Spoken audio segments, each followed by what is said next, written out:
Assalamualaikum warahmatullahi wabarakatuh. Perkenalkan, saya Dewi Muhammad Sadli, NIM 18016068. Hari ini saya akan mempresentasikan artikel yang telah saya buat beberapa waktu lalu. Artikel yang saya buat memuat judul tentang problematika penggunaan bahasa pada penulisan spanduk di Kota Padang. Di sini saya akan mempresentasikannya menggunakan sebuah PowerPoint.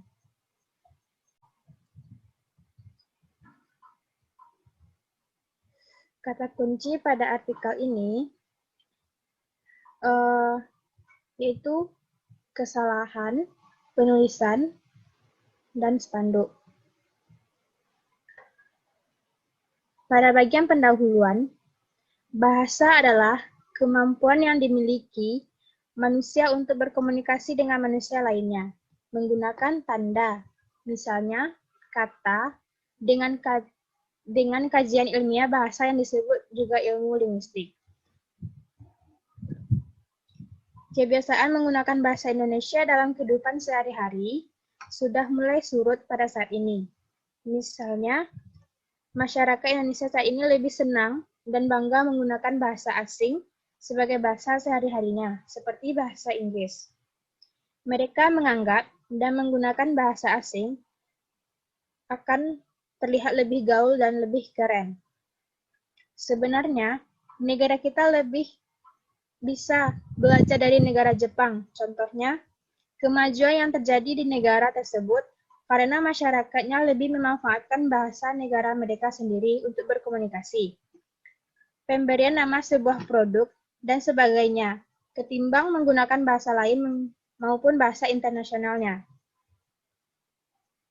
Jika hal demikian juga diterapkan oleh masyarakat Indonesia, maka kelestarian bahasa Indonesia akan tetap terjaga, dan bahasa Indonesia juga akan dikenal lebih baik oleh negara-negara asing.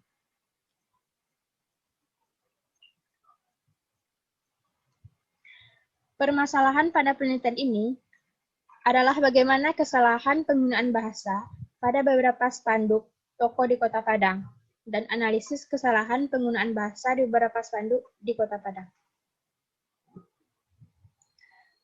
Tujuan dari penelitian ini untuk mengetahui gambaran umum kesalahan penggunaan bahasa Indonesia di beberapa papan nama di Kota Padang dan mendeskripsikannya hasil analisis kesalahan bahasa yang digunakan pada spanduk di Kota Padang.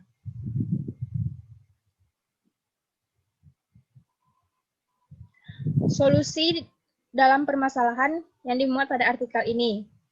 Untuk memecahkan masalah itu dan untuk mencapai satu tujuan, penelitian artikel ini menggunakan teori analisis kesalahan berbahasa.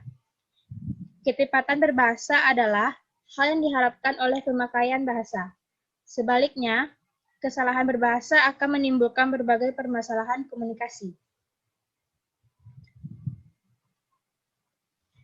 Metode yang digunakan pada penelitian ini yaitu analisis penggunaan kata dan tata bahasa baku pada tulisan ini, dilakukan dengan analisis dan observasi. Sebagai alat bantunya,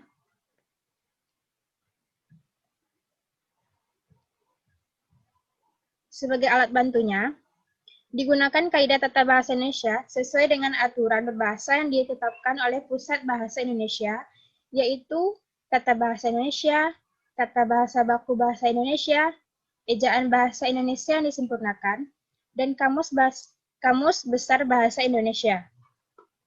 Selain itu, digunakan juga telepon genggam sebagai alat komunikasi yang digunakan pada saat kegiatan observasi.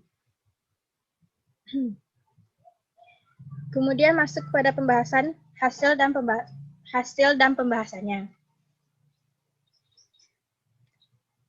Peneliti dengan mendatangi langsung lokasi spanduk di Kota Padang. Pengamatan pertama dilakukan di Jalan Raya Ampang, Alai Timur, Padang. Pengamatan kedua dilakukan di Jalan Raya Belimbing, Uranji, Kota Padang. Dan pada pengamatan ketiga dilakukan di Jalan S. Parman, Ulak Karang, Padang. Pada spanduk yang dicermati tersebut, peneliti menemukan beberapa kesalahan yang sebelumnya dikarenakan oleh ketidaktahuan dan kurangnya pemahaman masyarakat terhadap ejaan berbahasa Indonesia yang baik dan benar. Melalui karya ilmiah ini dapat memberikan penjelasan secara tidak langsung terhadap masyarakat mengenai penggunaan ejaan, kata, maupun penggunaan kalimat. Dengan demikian, peneliti dapat menemukan berbagai macam kesalahan penulisan berbahasa pada spanduk yang terdapat di toko-toko di Kota Padang. Berikut dokumentasi yang telah peneliti lakukan. Pada gambar pertama, terletak di Jalan Raya Ampang, Alai Timur, Kota Padang. Pada gambar pertama ini, kesalahan yang terdapat pada gambar adalah kata apotik. Dalam penulisan bahasa Indonesia, kata apotik merupakan kata yang tidak baku.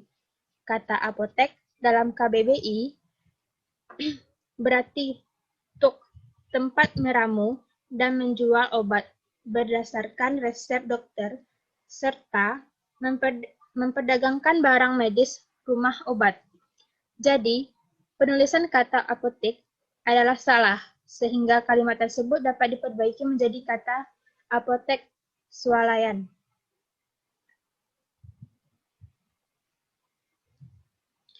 Selanjutnya pada gambar kedua, ini terdapat pada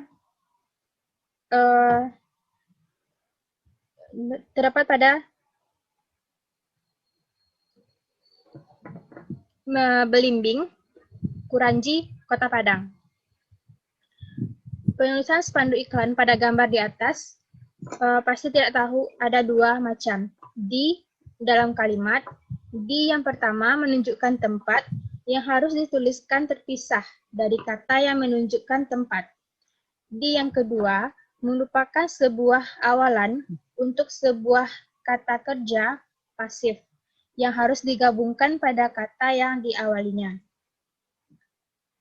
Jadi, kata depan di yang digunakan pada gambar harus digabung menjadi dijual, karena kata jual merupakan kata kerja. Bila mana digabungkan dengan kata depan di, maka kata jual itu menjadi kata kerja pasif.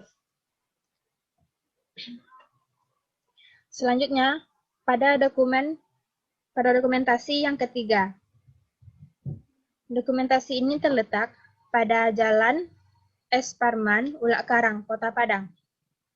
Penulisan spanduk warung ini kurang efektif karena ejaan yang digunakan pada kata warung menggunakan ejaan lama. Pada saat ini sudah tidak digunakan oleh masyarakat lagi, seperti yang tertulis pada gambar.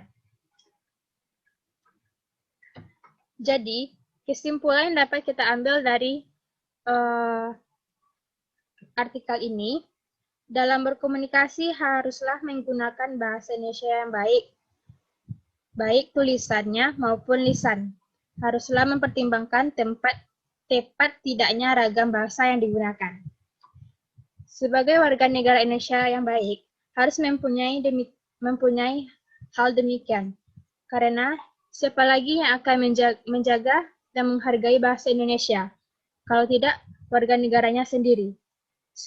Sebagai warga negara Indonesia, kita harus bersyukur dan bangga karena memiliki beragam bahasa dan bahasa Indonesia sebagai bahasa nasional dan bahasa negara kita. Demikian presentasi yang dapat saya jelaskan. Terima kasih atas partisipasi dan perhatiannya. Saya akhiri dengan Assalamualaikum warahmatullahi wabarakatuh.